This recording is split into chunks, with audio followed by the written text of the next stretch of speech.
My channel Self Study. Today we will learn about foreign direct investment and different type of foreign investment. Last video में मैं already cover कर चुकी हूँ portfolio investment क्या है, foreign direct investment क्या है, difference between foreign direct investment and portfolio investment. इस वीडियो से पहले आप वो वीडियो देख लीजिएगा ताकि आपको अच्छे से कंसेप्ट क्लियर हो जाए। डिस्क्रिप्शन बॉक्स में उसका लिंक मेंशन है। A foreign direct investment refers to purchase of an asset in another country. किसी दूसरी कंट्री में जाकर बिजनेस में इन्वेस्ट करना, परचेज करना asset, this is called an foreign direct investment. It gives the direct control to the purchaser over the asset. जो भी purchase करता है उसको डायरेक्ट कंट्रोल होता है जो भी वो एसेट परचेज करता है दूसरी कंट्री में जाकर। For example, purchase of land and buildings. Or in other words, we can say that it is an investment in the form of an controlling ownership in a business. Business में ownership लेना, control लेना, this is called an foreign direct investment. Methods of foreign direct investment, किन किन कौन कौन से ऐसे तरीके हैं जिससे foreign direct investment की जा सकती है। फर्स्ट है ग्रीनफील्ड, सेकंड है मर्जर्स एंड एक्विजिशंस, थर्ड है joint venture with foreign corporations and fourth है starting a subsidiary of a domestic firm in a foreign country. अब एक एक करके देख लेते हैं। Greenfield investment involves the creation of a new company और establishment of a facilities abroad. Investment में कोई भी कंपनी किसी फॉरेन कंट्री में जाकर अपना न्यू सेटअप स्टार्ट करना चाहती है, अपनी ब्रांच ओपन करना चाहती है, अपना न्यू बिजनेस स्टार्ट करना चाहती है। सबसे बेस्ट एग्जांपल है इसका कोका कोला। कोका कोला एक मल्टीनेशनल कंपनी है जो ऑल ओवर वर्ल्ड में अपने कोका कोला सेल कर रही है। कोका कोला का किसी कंपनी के साथ कोई टाई अप नहीं है और ना ही इसने किसी कंपनी को एक्वायर किया है, ये अपना इंडिविजुअली बिजनेस करती है। अब सेकंड पॉइंट है mergers and acquisition.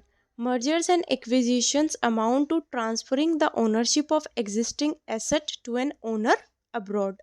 Mergers occurs when two separate entities combined to create a new joint venture organization. जब टू सेपरेट एंटिटीज एक साथ आती हैं, न्यू बिजनेस शुरू करती हैं, उसको बोलते हैं mergers. Acquisition means acquisition refers to the takeover of one entity by another. किसी एक एंटिटी ने दूसरी एंटिटी को पूरा टेक ओवर कर लिया।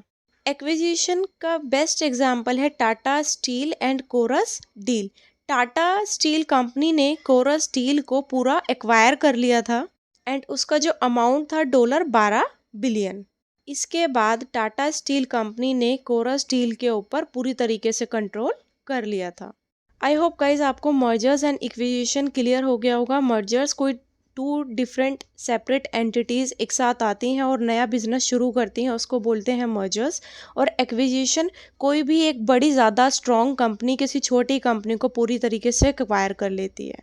एंड ग्रीनफील्ड भी, ग्रीनफील्ड में कोई भी कंपनी इन्वेस्ट करती है, बिल्कुल स्क्रैच से स्टार्ट करती है किसी फॉरेन कंपनी में अपनी न्यू कंपनी इस्टेब्लिश करने के लिए। अब है जॉइंट वेंचर। जॉइंट वेंचर में जब कोई दो कंपनीज एक साथ आती हैं, अपने रिसोर्सेज को एक्सचेंज करती हैं, रिस्क एक साथ लेती हैं, जो भी उनको प्रॉफिट होता है वो दोनों एक साथ शेयर करती हैं, किसी मकसद के साथ दो कंपनीज एक साथ आती हैं, उसको बोलते हैं जॉइंट वेंचर। इसका बेस्ट एग्जांपल आप देख सकते हैं BMW। BMW was established to manufacture and sell BMW vehicles in China। BMW के जो व्हीकल्स होते हैं वो सेल होते हैं चाइना में। This is an example of a joint venture formed for the purpose of entering a foreign market. Main purpose यही था फॉरेन मार्केट में एंटर करने के लिए। अब लास्ट है a foreign subsidiary is a company that is majority owned or controlled by a company in another country. Foreign subsidiary mean a company controlled by a holding company, एक ऐसी company जिसका hold किसी और company के पास है। Subsidiaries are sometimes are called daughter company. Subsidiary companies कभी कभी उनको डॉटर कंपनीज भी बोला जाता है and the companies that own or control them are often called as parent company. जो होल्ड करती है कंपनी उसको पेरेंट कंपनी भी बोल सकते हैं एंड जिसको करती है कंपनी होल्ड उसको डॉटर कंपनी भी बोलते हैं। अब कितने टाइप्स के फॉरेन डायरेक्ट इन्वेस्टमेंट्स हैं? First horizontal, second vertical, third conglomerate, fourth platform foreign direct investment. अब इनको एक एक करके देखते हैं। Type of FDI is horizontal FDI, which primarily revolves around investing funds in foreign company belonging to the same industry। मतलब company same industry की है और इन्वेस्ट करती है दूसरी कंपनी में जो लोकेटेड है in a different countries, where in both the companies are producing similar goods. जो भी इन्वेस्ट करती है कंपनी दूसरी फॉरेन कंट्री में, दोनों company same similar goods produce करती हैं। हम इसको एक एग्जाम्पल के थ्रू समझते हैं ताकि आपको अच्छे से क्लियर हो जाए। फॉर एग्जाम्पल, एक कार मैन्युफैक्चरिंग कंपनी इन्वेस्ट करना चाहती है FDI में। फॉर एग्जाम्पल, इंडिया की ही कोई कंपनी, कार कंपनी, वो इन्वेस्ट करना चाहती है बाहर की किसी कंपनी में FDI में। देन वो बाहर की फॉरेन कंट्री में कार की कंपनी में ही इन्वेस्ट करेगी। सेम सिमिलर प्रोजेक्ट होना चाहिए, सेम उनका गुड्स होना चाहिए, सेम उनका प्रोजेक्ट होना चाहिए।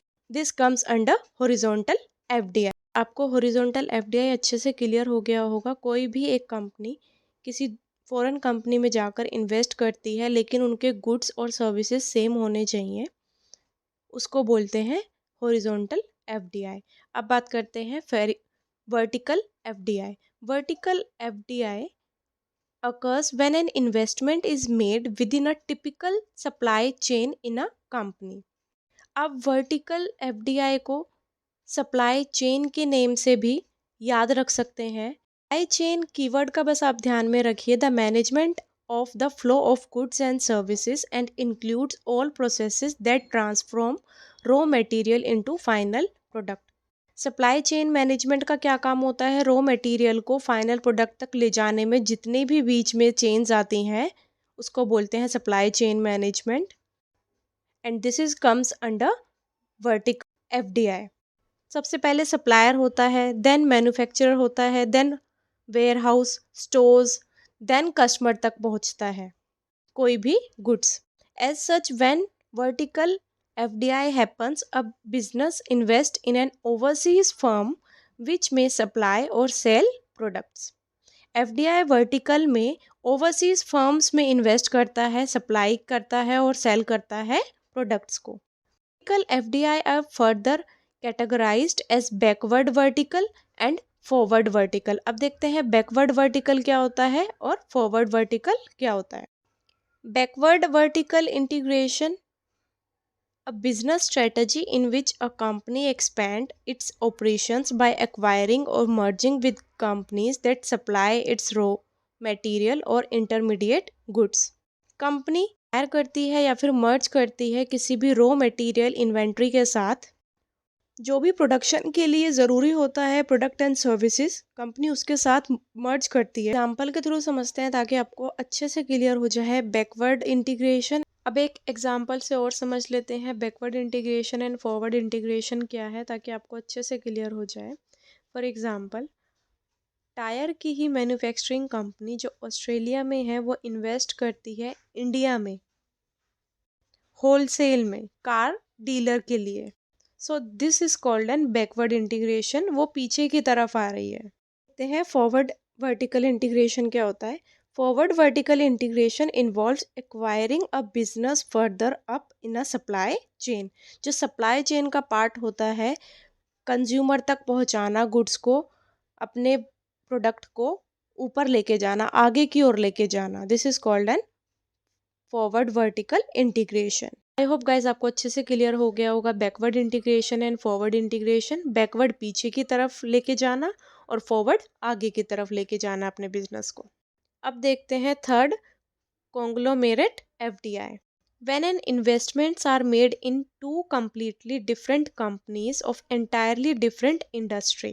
जब इन्वेस्टमेंट दो अलग कंपनी करती है जो अलग बैकग्राउंड से हैं, अलग इंडस्ट्री से हैं, उसको बोलते हैं conglomerate FDI। A company invest in a foreign business that is unrelated to its core business। Unrelated मतलब उसका उस बिजनेस से कुछ ताल्लुक नहीं है, बिल्कुल डिफरेंट इंडस्ट्री में वो इन्वेस्ट करती है।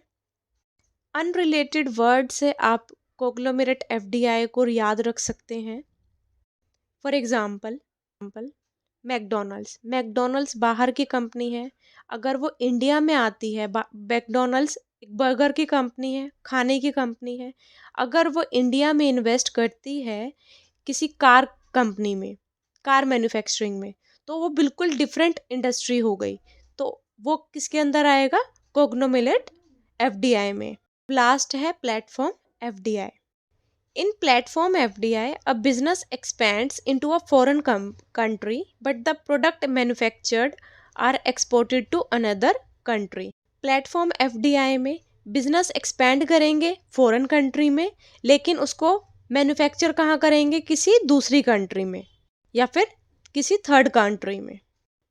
अब एक एग्जाम्पल के तौर पे देखते हैं, एग्जाम्पल मैकडोनल्ड्स का ही ले लेते हैं। मैकडोनल्ड्स बाहर की कंपनी है, वो इंडिया में आके इन्वेस्ट करती है, ठीक है, प्रोडक्ट मैन्युफैक्चर करती है इंडिया में आके, लेकिन वो एक्सपोर्ट किसी दूसरी कंट्री में कर रही है, तो this is called N platform FDI.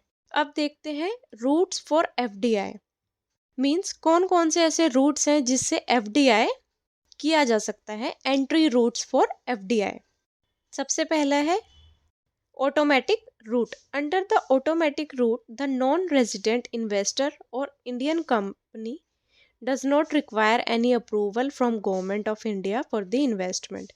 Automatic rule में किसी भी नॉन रेजिडेंट को गवर्नमेंट की अप्रूवल की ज़रूरत नहीं है, वो डायरेक्टली जा सकती है एफडीआई में। रूट में गवर्नमेंट का अप्रूवल रिक्वायर्ड होता है। Proposals for foreign direct investment under government route are considered by respective administration department. Third है automatic plus government route, means इसमें कुछ गवर्नमेंट के अप्रूवल्स की रिक्वायरमेंट होती है और कुछ डायरेक्टली हम जा सकते हैं विदाउट किसी अप्रूवल के। देखते हैं कौन से ऐसे सेक्टर्स हैं जिसमें एफडीआई प्रोहिबिटेड है। फॉर एग्जांपल लॉटरी बिजनेस हो गया, गवर्नमेंट प्राइवेट लॉटरी हो गया, ऑनलाइन लॉटरीज हो गया, ये सारे बैन है एफडीआई में। Gambling, casino, chit fund, real estate business, construction farmhouse, ये भी सारे बैन हैं। अब एडवांटेज देख लेते हैं। एडवांटेज क्या है फॉरेन डायरेक्ट इन्वेस्टमेंट की? इकोनॉमिक ग्रोथ इंक्रीज होती है, कैपिटल डेवलप होती है, टेक्नोलॉजी बढ़ती है, increase in export, improve capital flow. अब disadvantage, the risk of political changes. अगर कंपनी एफडीआई में जाती है तो पॉलिटिकल चेंजेस का रिस्क रहता है, नेगेटिव एक्सचेंज रेट का रिस्क रहता है, हायर कॉस्ट, ज़्यादा कॉस्ट लगती है उसका रिस्क रहता है, पुअर परफॉर्मेंस का भी रिस्क रहता है, अगर बिजनेस कल को नहीं चले तो इकोनॉमिक नॉन विएबिलिटी का भी रिस्क रहता है। आई होप गाइस आपको ये अच्छा से पूरा क्लियर हो गया होगा एफडीआई एंड उसके टाइप्स कौन कौन से हैं, कौन कौन से ऐसे रूट्स हैं जिसके थ्रू हम एफडीआई में एंटर कर सकते हैं, कौन कौन से सेक्टर्स हैं जो एफडीआई में ban. Subscribe the channel self study. Thank you so